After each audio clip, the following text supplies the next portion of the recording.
ferme, je me couche là, je prends mon carton au bord, dans un coin, j'étale. Sortant des brasseries.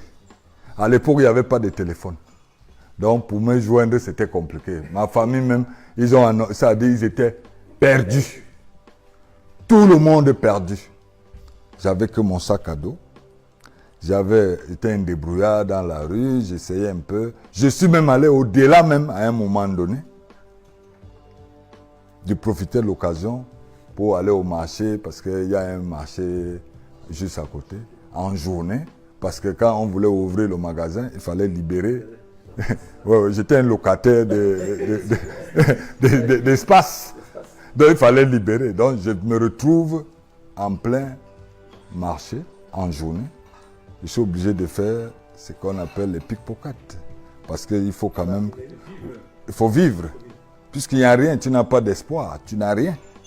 Donc j'étais obligé de marcher et faire tout ce que... Voilà, les pickpockets pour que je puisse avoir quand même de quoi c'est grignoter.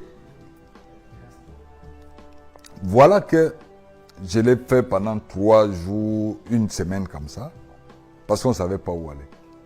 On nous avait trompé que c'était trop facile. Là-bas, tu arrivais, tu trouvais tout était... Voilà que le jour où, vous savez, dans la vie, il y a la crainte de Dieu. Ceux qui sont croyants. La croyance, ce n'est pas toujours d'aller à l'église tous les dimanches. Ou bien de prier, c'est d'abord ce que tu crois, la foi. C'est ça qui est Dieu. C'est-à-dire, c'est ta croyance, c'est ce que tu crois et la foi que tu as, c'est ça. J'étais couché au truc. Voilà mon histoire. Hein. J'étais couché devant une boutique. À l'ouest, les clubs s'entraînent le matin. C'est-à-dire, très tôt, ils faisaient un footing.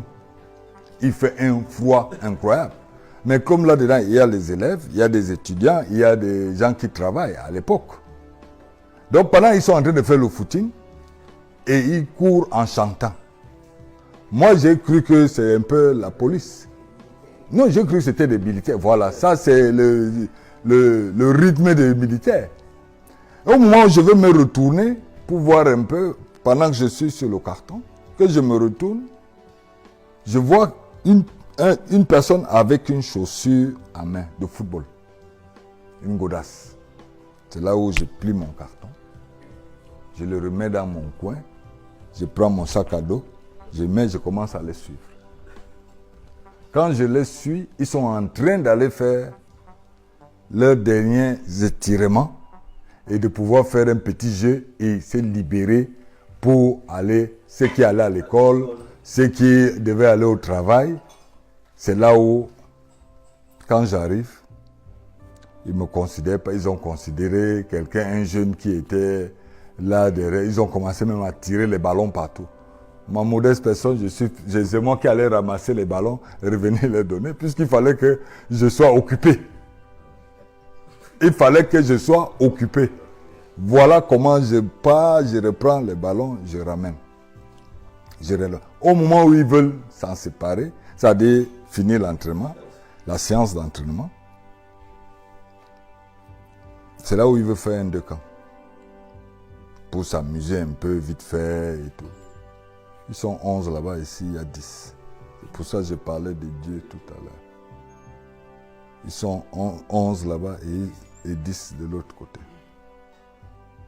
C'est là où ils appellent petit. C'est-à-dire je venais compléter seulement pour que je fais mon one-man show. Ils ne savaient même pas ce que je voulais. Mais dans mon rêve, j'avais les bateaux là. Les bateaux. À l'époque, les godasses, on avait en plastique, on avait même les crampons. Ça avait les crampons et j'avais coupé à l'époque, j'avais mis la languette pour que ça ressemble à une godasse. Hein? J'étais dans mon sac à dos. Quand j'ai mis ça au pied, j'ai mis mon short parce que mon équipement était déjà... Non, il y avait tout. C'était mon bureau. Je marchais avec tout ça. C'est là où j'étais. Vraiment, les histoires des autres, est-ce que c'est même bien de parler de ça ici? Voilà, j'espère, parce qu'on a dit que tout à l'heure, là, on lançait trop les choses dans les réseaux. Faut pas qu'on a... Les gens vont quitter le capitaine Courage et Mbokoman, parce que ça ne va pas donner.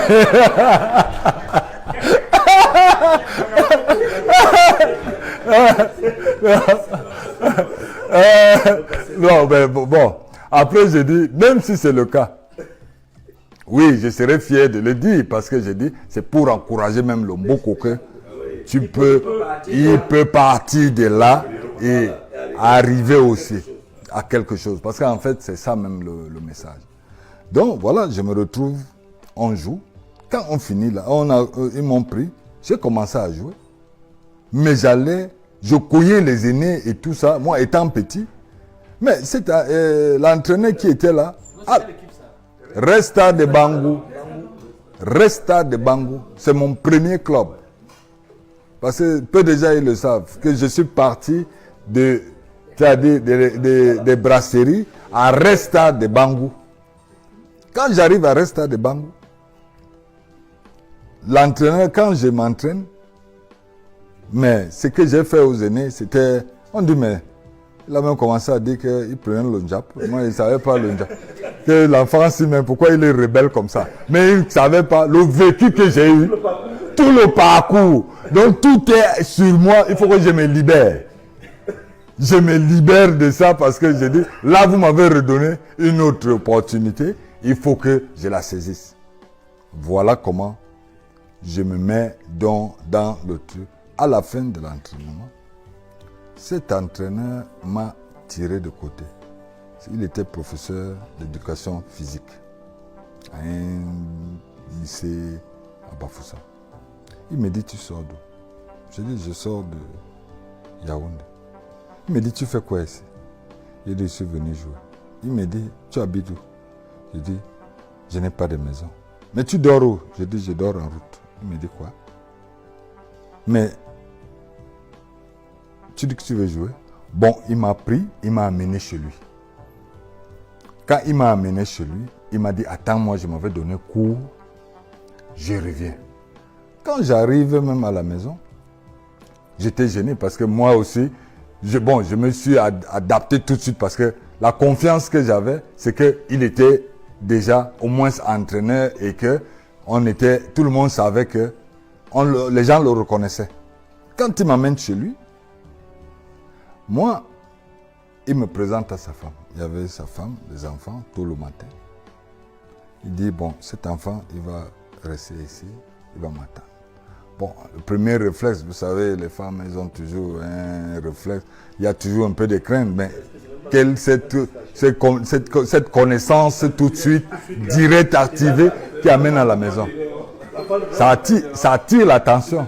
Bon, moi, sachant ce que je veux, je me suis adapté tout de suite à l'environnement et à la famille. Qu'est-ce que j'ai fait?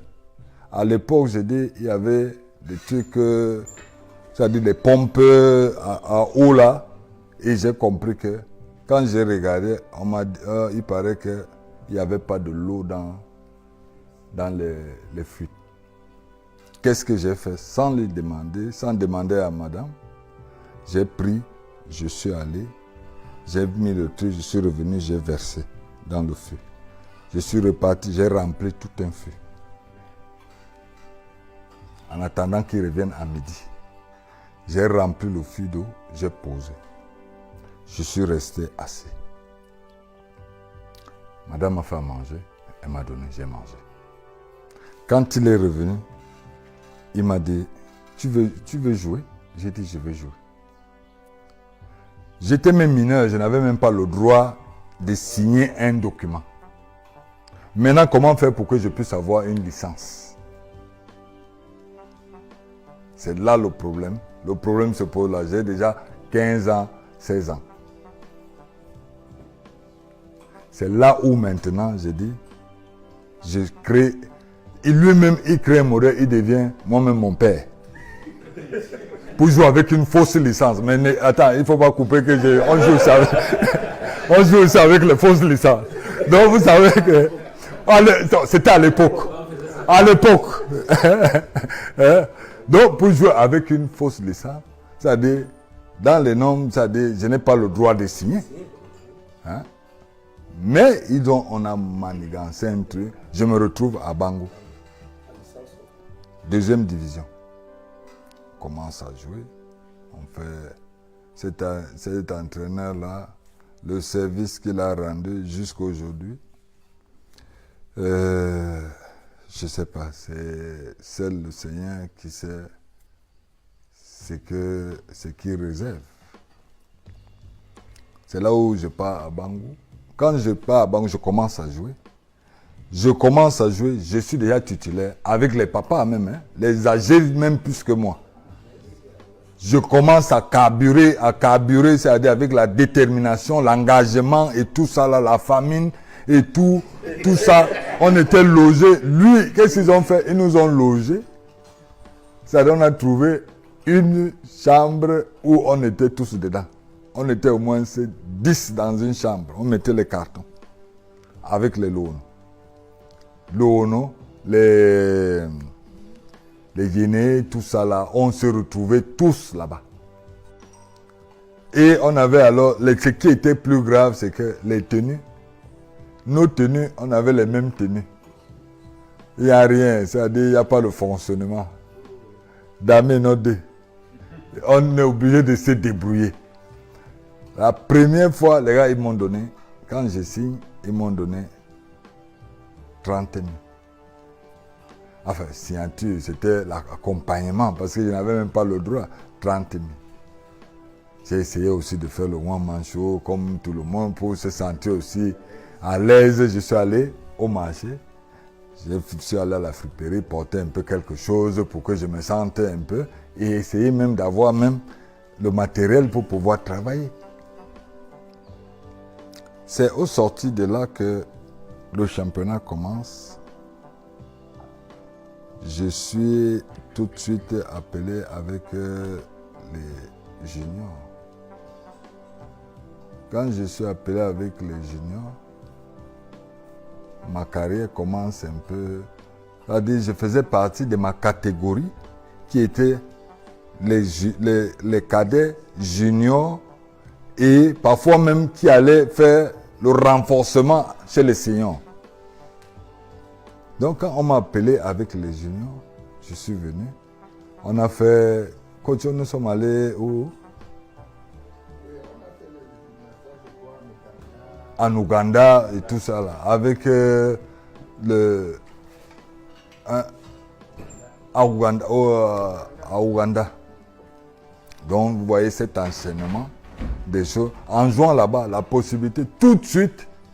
Comme je dis cette histoire, je ne sais pas pourquoi le capitana, le coach Ntungoupe, j'étais toujours leur capitaine dans ma catégorie. Donc j'ai traversé toutes les catégories. Capitaine. Je n'avais rien demandé, coach. Je ne sais pas qu'est-ce que vous-même vous m'avez donné. Hein? Je n'ai rien demandé. C'est venu comme ça naturellement et tout. Or, je pense que ce n'était pas parce que j'étais meilleur. Ce n'était même pas parce que j'étais le plus beau. Ce n'était même pas parce que j'avais quelque chose d'exceptionnel. Mais j'avais une seule chose d'exceptionnelle. Je pense que la tirance, la vision que le coach a vue de moi, c'était on peut être faible, mais il faut y croire. Et accepter et être humble. Parce que ce qui tue, c'est que on joue, mais on n'a pas le sens d'être humble. Quand tu ne sais pas, il faut le dire. Et il faut être à l'écoute. Je pense que ça les a captés. Et ils ont dit, bon, voilà, ça c'est...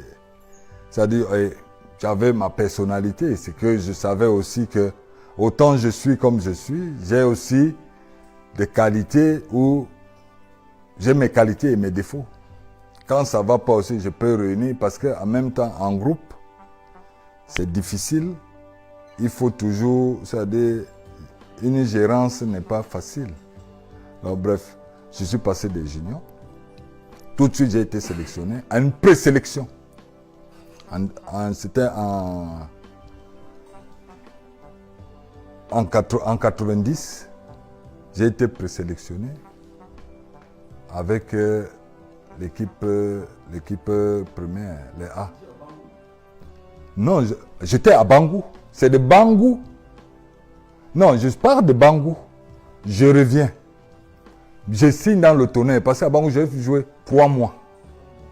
Le général a envoyé qu'on vienne me chercher. Je reviens maintenant au tonnerre.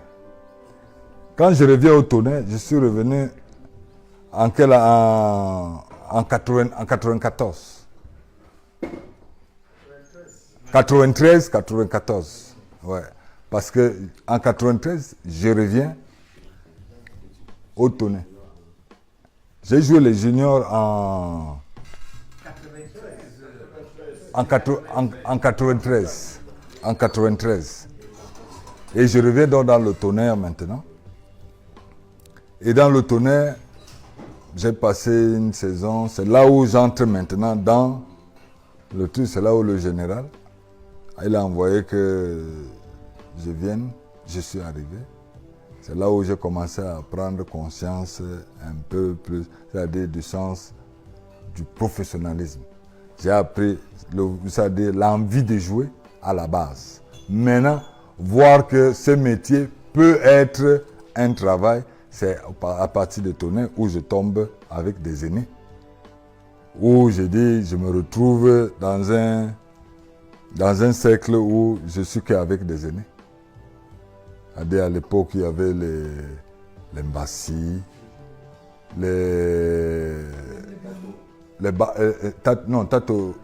Tato, oui, les Tato. Voilà. Tous ces noms-là. Mais j'ai dit, mais moi, je fais quoi ici? Mais je pense qu'ils ont continué à voir en moi quelque chose que d'autres n'avaient pas. Donc, j'étais dans le bain des aînés. Voilà comment est-ce que je dis, je passe quelques années tout de suite, je suis présélectionné avec les A. Quand je suis présélectionné avec les A, je me retrouve avec ceux qui m'ont fait rêver en 90. Puisque j'ai regardé les matchs, moi étant un junior, j'ai regardé les matchs de 90 à une télé noir et blanc. Parce qu'à l'époque, il n'y avait même pas de couleur. C'est-à-dire, si tu avais une télé en couleur, tu étais... Non, on les comptait. On comptait ce que... C'était le noir sur blanc. Donc, nous, on a vu les aînés qui faisaient les miracles. Et quand ils sont arrivés, c'est-à-dire la compétition qu'ils ont faite là-bas, ils sont arrivés, c'est en grande pompe. Nous, on fait partie de ceux qui quittaient pour aller applaudir, les prendre ici à l'ancien aéroport. C'était pas encore si malin. C'était ici, là, en Vannes, où on nous a même encore frappé, parce qu'à l'époque, nous, on quitte, on va essayer de voir les aînés comme ça. Ils sont dans une petite voie. Tu veux toucher comme ça, c'est toi qu'on tape. Hein? Tu rentres même, tu as les bleus, tu dis à maman que, qu'est-ce qui t'a tapé là? Qu'est-ce qui s'est passé? Tu as même la honte de dire que non, tu as été frappé parce que tu allais pour aller voir des joueurs. Voilà comment, j'ai dit, 4 ans plus tard, je suis avec eux. Donc, quand j'arrive et tout, j'ai été aussi bien accueilli. C'est-à-dire avec des aînés. Il n'y avait pas qui m'ont accepté tel que j'étais et que j'ai apporté aussi toute ma modeste personne que je suis, être toujours auprès d'eux, toujours dans l'esprit d'apprendre. Peu importe où je sors. Mon but, j'avais un but à atteindre, c'était d'être avec des aînés. Lorsqu'on s'est déplacé pour aller en stage à Clairefontaine, c'est-à-dire, il y avait une liste même des joueurs qui sont partis, je faisais partie. C'était encore une présélection, je pense bien, à Clairefontaine. Vous étiez là, coach. Nous étions tous à Clairefontaine. Donc c'était une présélection. Mais il fallait, c'est-à-dire des vagues. C'est-à-dire quand un professionnel arrivait, même bon, nous qui étions les Chop Nanga à l'époque, on nous appelait les Chop Nanga. Hein? On les accompagnait. Je portais, les grands frères m'ont tellement torturé. Et ça, je le dis parce que, oui, c'était une torture dans le bon sens. Hein? C'est-à-dire, c'était une torture, la tradition. Voilà. J'ai passé le temps à porter les chaussures ou porter les sacs des aînés quand on voyageait. Et moi-même, j'ai mon sac. Imaginez que j'ai 3 sacs des aînés. Je mets un ici, l'autre ici. Toi-même, tu as ton sac. Donc, c'était lourd. Mais justement, je suis juste en train de raconter, c'est-à-dire mon passage. Hein? Donc, c'était la tradition. Voilà, et tout ça là, cette tradition-là a un sens. On peut le voir dans l'autre sens, mais j'ai dit, aujourd'hui, ça n'existe plus. On voit qu'il y a un peu un décalage et ça peut fausser les données. Mais si on restait, on avait cette culture-là, on restait, il y aurait quelque chose de positif. Mais bref, non, ça c'est, on a eu ce vécu-là. Vraiment, j'ai partagé ça avec des aînés. Ils m'ont adopté. Et tout de suite, à Clairefontaine, à la dernière liste des gens qui devaient voyager, Henri Michel, qui était l'entraîneur, m'a dit, je suis parmi la liste de ceux qui vont aux États-Unis. J'ai dit, c'est pas possible. Oh, je n'ai fait aucun match amical. Aucun. Mais je m'entraînais avec tout le monde. J'étais là, je travaillais tous les jours, je m'améliorais, j'essayais vraiment avec tous les aînés qui étaient là. Eux, pour moi, sont mes idoles, parce que c'est à travers eux que je me suis inspiré. C'est-à-dire le fait d'être même auprès d'eux était déjà pour moi quelque chose de fait. Le but n'était même pas de jouer. C'était d'être seulement là, observer et apprendre. Moi, c'est ça qui m'animait. Et les choses sont revenues à un moment donné, à la fin, lorsqu'il fallait même faire aussi une liste pour ceux qui allaient directement aux États-Unis. Je suis dans la liste. Et quand j'arrive même, ce n'est même pas pour jouer. Je dormais avec mon grand frère François. Même chambre. C'est là où je dis qu'ils m'ont tellement torturé parce que il fallait éteindre la télé. J'arrivais, comme je voyais la télé ici en noir et blanc. J'arrive là-bas, c'est en couleur. À une certaine heure, je veux voir quand même aussi certains films qui essayent un peu de me rafraîchir un peu la mémoire. Il me dit éteins. Éteins parce qu'il faut qu'il dorme. Je dis ouais. Je dis c'est pas possible. Je dis mais pourquoi je suis toujours en danger? Pourquoi on me met toujours dans des situations incontrôlables? Mais ouais, parce que il faut qu'il se repose. Parce que lui, il sait que demain, moi je sais que je suis là, je mange, je porte vos sacs, je m'en vais, je dépose. Lui, il sait qu'il va jouer. Moi, je ne vois pas le sens. Je ne vois pas ça comme ça. Et nous, on était 3 jeunes qui ont intégré le groupe de 94. Oui, le feu Marc Vivien Foué, Raymond Kala et moi. Voilà les 3. Et même, je dis, Marco, lui, le feu Marc avait déjà joué même le match du Zimbabwe ici. Raymond, lui, il entrait, mais il était déjà ancien. Et lui, ils étaient déjà dans la liste même des 11. Moi, je ne devais jamais jouer. Je ne sais même pas s'il devait être. Voilà encore une autre coupée de ma situation. Comment les choses, j'ai dit, la crainte de Dieu. Voilà encore ce qui se passe dernière minute pour que je sois même dans les 11. Je ne devais même pas jouer. Tout était déjà en place, mais j'étais déjà là, c'était pour apprendre. Donc, mais j'apprenais, j'étais à l'écoute de tout le monde. À la dernière minute, on fait un match à la veille, je crois 2 jours avant le match. avec c'est-à-dire une équipe, juste c'était la mise en place de prendre un peu, c'est-à-dire les réflexes.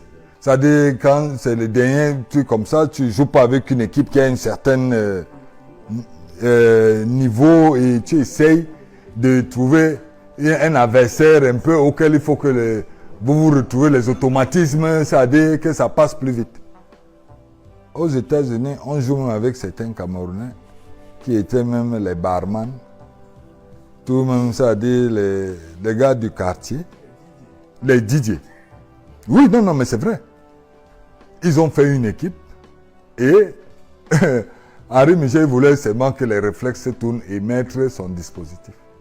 Voilà qu'ils font le classement. Moi, je ne suis même pas dans la liste, mais je suis au banc de touche. Il y a le grand frère Joseph qui est dans les buts, Tato Stéphane à droite, Raymond Kala. Je crois qu'il avait mis Ndip. Non, Ndip était venu et il est reparti.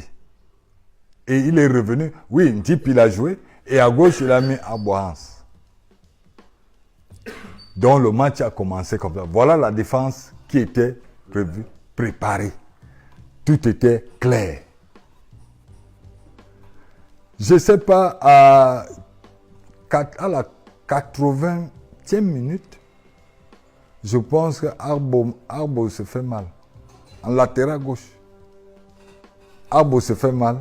Quand il regarde comme ça là à côté, il voit que de nous tous là, il dit mais il faut mettre le petit un peu, donc je l'envoie comme ça pour qu'il aille s'amuser.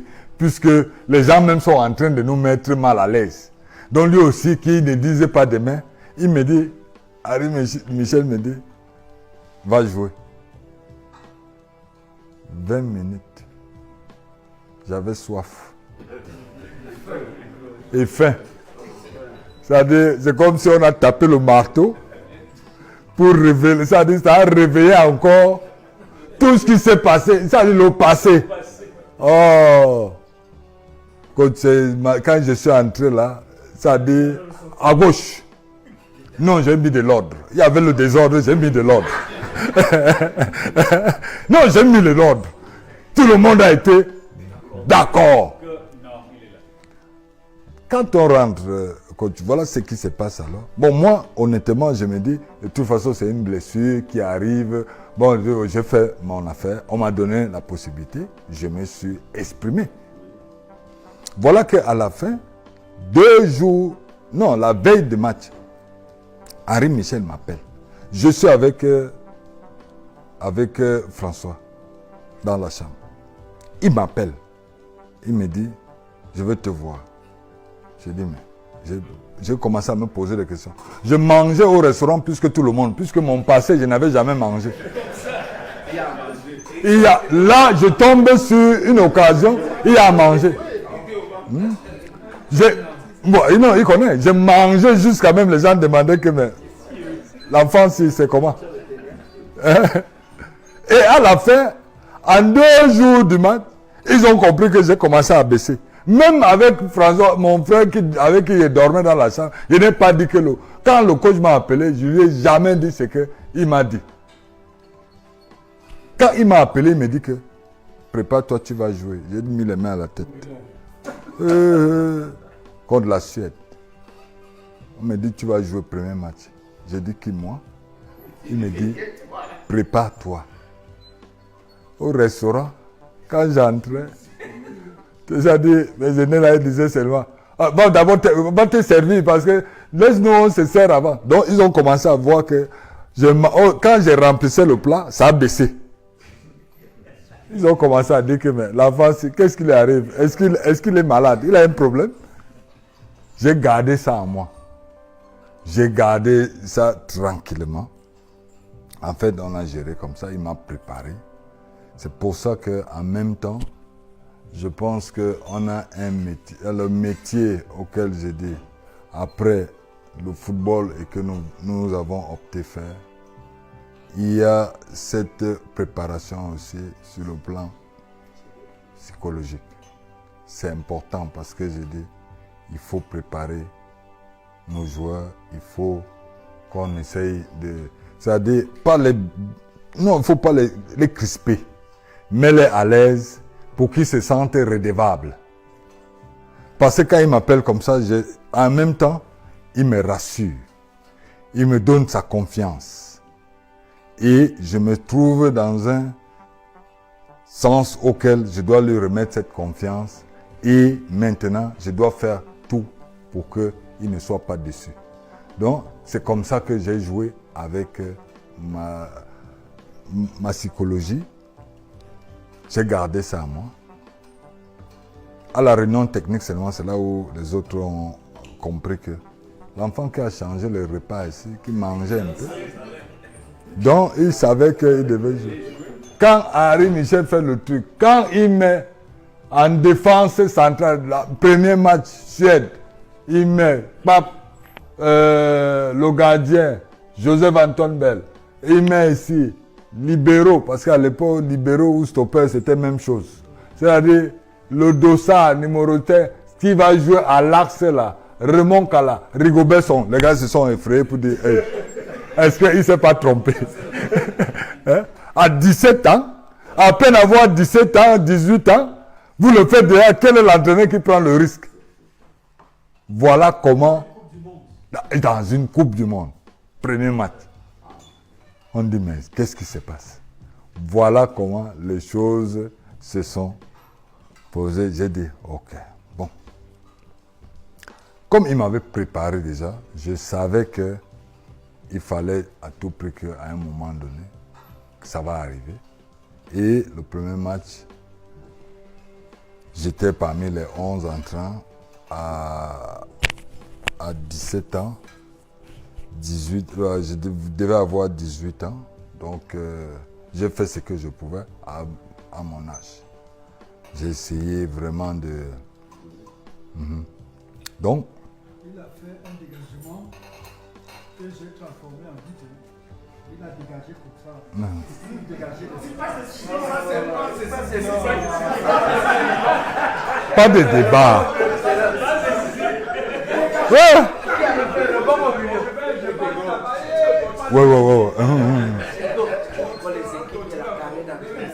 Ouais. Donc, après, bon, le grand frère, vous voyez comment, j'ai dit, c'est toujours une continuité. Bref, pour moi, c'était une passe décisive. Puisque je ne l'ai fait jamais, mais j'ai déjà fait une passe décisive. À toi, grand frère, j'ai donné. Tu as marqué. Merci. En Coupe du Monde. Donc, non, c'est... En fait, donc voilà un peu comment les choses se sont passées. Et tout de suite après, bon, on avait l'opportunité de gagner. Bon, ça reste le foot. Ça s'est passé comme ça s'est passé. Deuxième match, on devait jouer le Brésil.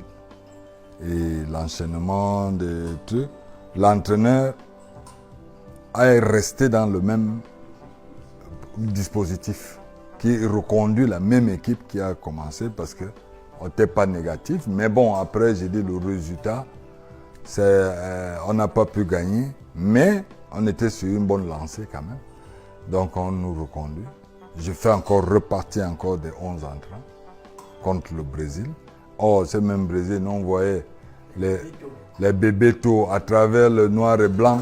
Il faisait des miracles. J'ai dit, je me retrouve avec lui dans le vestiaire. Mais je n'avais la crainte de rien. J'avais une assurance. Ok, j'ai dit, j'avais tout à gagner que de perdre. Parce que j'ai dit, à mon âge, étant jeune, j'ai droit aux erreurs. Donc là, je me suis lancé dans une affaire, c'est-à-dire j'ai accepté et j'ai joué mon rôle et mon devoir, c'était de faire ce que l'entraîneur me demandait de faire et de partager avec mes coéquipiers. Donc tout de suite, on a commencé le match. Ça s'est passé comme ça s'est passé. À la deuxième mi-temps, Bébé Toy veut venir s'amuser, mais comme ça a rappelé encore que j'ai taclé même à Resta de Bango où il n'y avait pas le gazon. Quand tu veux passer à côté de moi où il y a le gazon, je l'ai envoyé directement à la piste d'atterrissage. Et on me dit, on m'appelle, on dit que cet enfant, tu es un peu désordonné. Hein?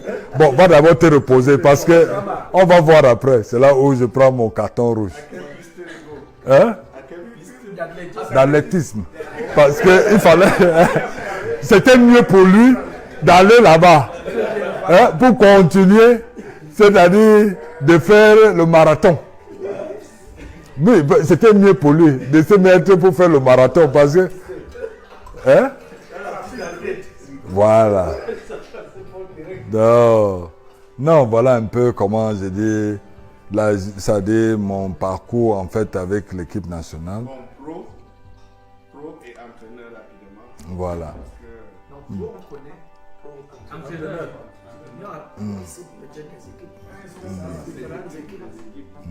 Oui, non, bon, après j'ai dit, oui, c'est vrai que le temps il court un peu, c'est pour ça que j'ai dit, je suis très ému et très embêté de parler devant des aînés et des responsables parce que ce n'est pas mon habitude. Donc après, je suis passé en club. En club, j'ai eu l'opportunité. Après la Coupe du Monde, là, j'ai signé à Metz. Metz, j'ai fait 4 ans. Je suis 2 fois, on sort champion, non, vice-champion. Vice-champion de la coupe, enfin, du championnat. Et on gagne la coupe de France à l'époque, voilà, contre Lyon. Donc, et après les 4 ans là, de Metz, je suis passé à la Salernitana, en Italie. C'est un club qui sortait de la 2e division et qui montait. Et ayant déjà fait 4 ans avec lui, il fallait que je change un peu pour essayer de comprendre un peu dans l'autre sens qu'est-ce que ça faisait. Bon, arrivé là-bas, j'ai passé quelques mois parce qu'en fait, le président avait besoin de moi, mais l'entraîneur, il n'avait pas besoin parce qu'il voulait garder son effectif qu'il est monté avec en première division, en Série A. Donc lui n'étant pas, il n'avait pas de compréhension avec l'autre. Bon, c'est l'entraîneur avec qui j'ai vu le quotidien, donc et il a pris ses responsabilités, ses décisions. J'ai joué le premier match, j'ai joué peut-être 3 matchs ou 4 matchs comme ça, mais je ne me sentais pas très à l'aise. Et aussi, le changement, c'est-à-dire du système de jeu qui était en France, et ça m'a perturbé aussi un peu parce que là, j'entrais dans un autre système de jeu où on ne jouait plus, on jouait une défense à plat. Il n'y avait plus. À Metz, j'étais stopper et il y avait un libéro. Kassendesh qui faisait le raclage. Moi, j'étais là, man to man. Oui, même si tu vas faire pipi, j'étais sûr. Bon, tu arrives là-bas, ce n'est plus ça. Maintenant, vous vous placez comme ça. Donc, c'est plus compliqué. J'ai eu du mal à m'adapter parce que j'ai dit, mais après, j'ai dit, il faut apprendre. J'ai eu l'occasion. Bon, il a pensé que j'étais pas fait pour son équipe. J'ai eu une offre de Liverpool. J'ai dit, bon, comment à Salernitana, on trouve que je suis... Peut-être que ma personnalité ou bien mon style ne correspond pas, mais correspond peut-être à l'Angleterre. Comment Liverpool peut avoir besoin de moi? C'est là où Joël Muller, tout de suite. Et comme j'avais signé 3 ans à la Salernitana, j'ai demandé qu'il fallait qu'on me libère. J'ai appelé le manager qui était mon manager, Pape Diouf. Ils ont discuté. Tout de suite, je suis allé en Angleterre. Arrivé en Angleterre aussi, j'avais un contrat de 2 ans. Mais j'ai joué 1 an. Bon, pas titulaire parce que tu arrives aussi, tu trouves il y a tellement des hommes charismatiques qui étaient à Liverpool à l'époque.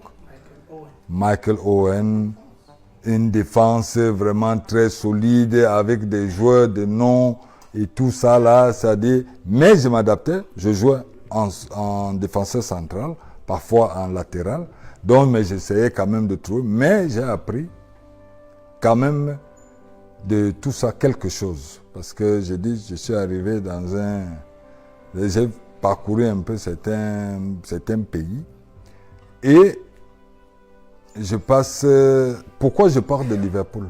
Je pars de Liverpool parce que à un moment donné, le grand frère François a dit tout à l'heure que à l'époque, il n'y avait pas de journée FIFA. C'est-à-dire quand tu es sélectionné, tu dois faire un choix. Alors, je me rappelle à l'époque, le coach Manga Ongene et le coach Tungu, ils étaient en stage pour les Jeux Olympiques. C'est-à-dire, ils étaient à Manchester. Et j'étais convoqué. Mais on ne pouvait pas venir, ils ne voulaient pas me laisser. Donc, c'était difficile. Et à l'époque, ce n'était pas comme aujourd'hui. Donc, le choix, si je partais, eux, ils me mettaient en danger. C'est-à-dire, mon contrat, ils n'allaient plus me faire jouer. Tellement, j'avais la crainte de perdre mon poste. Et j'ai dit, bon, d'accord, c'est les Jeux Olympiques. Bon, j'ai forcé. À la dernière minute, finalement, ils sont partis. Moi, je suis resté. Et en ce moment, il m'a fait jouer. J'ai joué toute la compétition des Jeux. C'est là où j'étais plus titulaire. Mais, où j'ai eu du mal et que je n'ai pas accepté, c'est qu'après les Jeux, il commence à me mettre aujourd'hui, il ne me met plus demain. J'ai dit, il y a un problème. Il y a un problème. C'est là où je suis allé le voir, j'ai demandé qu'il fallait que je parte et que je pense qu'il n'a pas été correct envers moi. Il m'a dit, tu quittes Liverpool, est-ce que tu es sérieux? J'ai dit, oui, je veux partir, parce qu'il faut que je joue. Parce qu'en même temps, je suis international. Si je ne joue pas, je ne peux pas être sélectionné.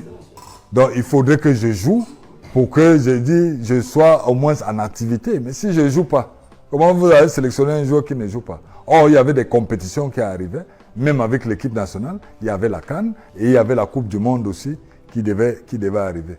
Donc, je suis allé le voir, on est tombé d'accord, il m'a libéré, je suis allé à West Ham, je suis tombé sur Henry Redknapp. Ouais, parce que je joue avec son fils à Liverpool. Il a un fils aussi qui était footballeur. Donc voilà un peu, je dis, ce passage-là, il me fait venir. À un moment donné, je joue 1 an, titulaire. Mais après, il part, il y a un deuxième entraîneur qui vient. Bon, lui aussi, il vient avec sa méthode. Parce que j'ai dit, c'est pour ça que j'ai dit, nous avons choisi un métier qui est un peu ingrat. Mais nous sommes dans l'obligation de le faire. C'est-à-dire, si l'autre vient avec son projet qui ne correspond pas, c'est pas... C'est-à-dire, il a le choix de faire ce qu'il veut. Donc lui aussi, il est venu avec ses choix. Et j'ai préparé la Coupe du Monde Corée-Japon. En 2002. 2002, je préparais ça. En 2002 au Japon. Avec Wilfried Schiffer. Voilà. Donc, alors c'est là où, ne jouant plus trop là-bas tout le temps, il fallait que je fasse un choix, il fallait que je joue. Il m'a dit, Schiffer, il faut que tu joues. Et moi-même, il fallait que je sois en jambes. C'est là où je quitte de West Ham. Je suis appelé à Cologne, en Allemagne. Je joue là-bas, je vais en prêt. Je joue, je quitte maintenant, c'est-à-dire la saison finie. Je rentre maintenant, c'est-à-dire quand la saison finit, je m'en vais en Coupe du Monde. Quand la Coupe du Monde finit, c'est là où mon entraîneur de... Non, pas de West, de Metz, il part à Lens, Joël Muller. C'est là où il me rappelle, il m'a dit, j'ai besoin de toi. C'est là où, moi étant en prêt, de l'autre côté, et que j'avais déjà fini la saison, donc j'étais presque libre. Je suis donc parti à Lens. J'ai passé 2 ans à Lens. Vraiment, tout était parfait. Toujours, je dis, le management, quand tu es avec, ça dit dans l'encadrement, il y a une question de management. Quand tu te sens à l'aise avec ceux qui t'accompagnent, eux-mêmes, ils savent qu'il y a quelque chose en retour. Donc, tout de suite, je quitte de là. Je me retrouve après, je me retrouve en Turquie, Galatasaray. C'est l'un des pays où j'ai passé plus de temps et j'ai été très à l'aise parce que c'est des passionnés et j'avais déjà un bagage c'est-à-dire à ma personne, à mon petit niveau, le vécu que j'ai eu à passer. Et arrivé en Turquie, j'avais l'impression que j'étais déjà assez armé. Je n'avais pas tous les éléments, mais j'étais déjà prêt. Et j'étais déjà à la porte, plus à la porte de sortie qu'au départ. Donc c'est là où j'ai pris le plaisir de jouer. On a gagné énormément de titres. 2 titres comme ça. Et en plus de ça, je pense que j'ai passé 4 ans, j'ai eu à côtoyer des entraîneurs comme... mon entraîneur était Eric Guéret. Ouais, Eric Guéret, pas à son âme, qui était entraîneur de Marseille. Donc, on a beaucoup appris, on a beaucoup échangé. Lui aussi s'est adapté à moi. On a tellement fait des échanges, on a gardé une très bonne relation. Bon, quand il est parti, moi aussi je suis parti. J'ai dit bon, je vais préparer mon dernier club. Je suis allé à Trabzonspor. À Trabzonspor, quand j'arrive aussi à Trabzonspor, qui je trouve là-bas, je trouve le Belge. Ouais. Fink. Hein? Fink était mon entraîneur. Donc, j'ai passé aussi 1 an avec lui et tout. Qu'est-ce qui fait que j'arrête ma carrière? C'est qu'à un moment donné, j'avais d'autres sollicitations après. Mais compte tenu un peu de ma santé, parce que les dernières visites en club, c'est ça qui est dommage. C'est que pendant tout aujourd'hui, on parlait un peu de tout. Peut-être avant, on ne peut pas dire qu'avant, c'est-à-dire tous ces aspects-là n'étaient pas aussi pointueux comme maintenant. J'ai dit, dernière carrière, c'est là où on se rend compte que j'avais l'hypertension. Bon, je ne sais pas où ça venait le fait de mon vécu et de l'engagement et tout le bagage que j'avais sur moi. Il fallait que je puisse dégager tout ça. Parce qu'il se rende compte